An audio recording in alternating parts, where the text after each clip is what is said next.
The pony had a giant bathtub strapped to its back, filled with pickles. They landed gracefully in the backyard, and the bathtub seemed to have a mind of its own, splashing pickles around playfully. As they dismounted, the bastard entree appeared, quoting Percy Shelley in a grandiose manner. "Alas, forsooth, I am the truth," he declared, before turning into a cloud of bats, moths, butterflies, and cicadas.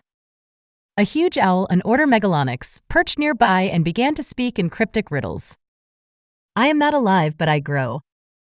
I don't have lungs, but I need air. What am I?" The boys pondered the riddle as the owl continued. "Weaseldorf is where the mastodons roam, but none know where it lies." Suddenly, the owl's head started spinning, and it flew off like a helicopter, landing on Billy's shoulder to peck him on the forehead, leaving a kiss mark. "UWU," it hooted before revealing, "I was Angelina Aquatica all along." The owl transformed into Neko-Chan, her cat ears clacking like centipede mandibles. "Never tell your parents," she whispered. Billy woke up in his bed, surrounded by shopping carts filled with babies, napkins, and grocery bags. The babies stared at him, speaking in tongues. One of them said, "The clockmakers are coming with the clock." He woke up again, this time with Neko-Chan handing him a muffin. "I made this for you, senpai." "Don't tell your parents," she said, winking before disappearing in a puff of mist. Billy woke up once more, finding himself on a bed of clams, wondering if it had all been a dream. What kind of adventure would you like to explore next?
The Enigmatic Return of Neko-Chan, Chapter 8.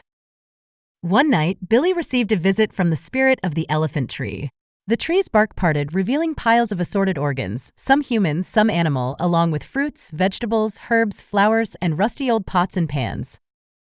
The spirit emerged and said, "Greetings, I am the spirit of the elephant tree. You must." "Oh, hello, Jane. That sink is dripping. What were we talking about? I wonder if I have a delivery yet." Suddenly, a mastodon train appeared announcing, "I am from Mongolia, and I am here in America to kill all the llamas." The train flew around quoting Shelley, Tennessee Williams, Poe, Beowulf, and Homer, creating a surreal apocalyptic vision. In the midst of this chaos, a wizard pulled up next to Neko-Chan on a motorized snow plow with a goat tied to the side. He began to sing. "Lonely women sometimes marry. Other women seldom tarry. Virgin Mary ossuary. Presbytery apiary aviary sanctuary. Planetary planetary." His song grew increasingly eerie, and the boys wondered what was happening. The wizard screamed about the buffalo men coming and vanished in a puff of mist. Neko-Chan appeared in his place and said, "Hey, kids, you want to go to the toy store, the Lego store, and the store that sells ice cream, pasta, candy, and popcorn with cotton clouds?" "Oh boy, you bet," the boys exclaimed. They got into her car and drove to the ice cream store. On the way, Neko-Chan made them list every state capital to avoid getting captured by Somali pirates. Once they arrived, she abandoned them in Mogadishu for a few hours, but soon returned to take them back to America. She cleverly sneaked them through the airport in a suitcase, and it worked. Back home, she tucked them into bed and whispered, "Never tell your parents." Then she disappeared in a cloud of candy and hot dog mist, which filled the room with a strange aroma. The boys woke up in each other's houses again, confused.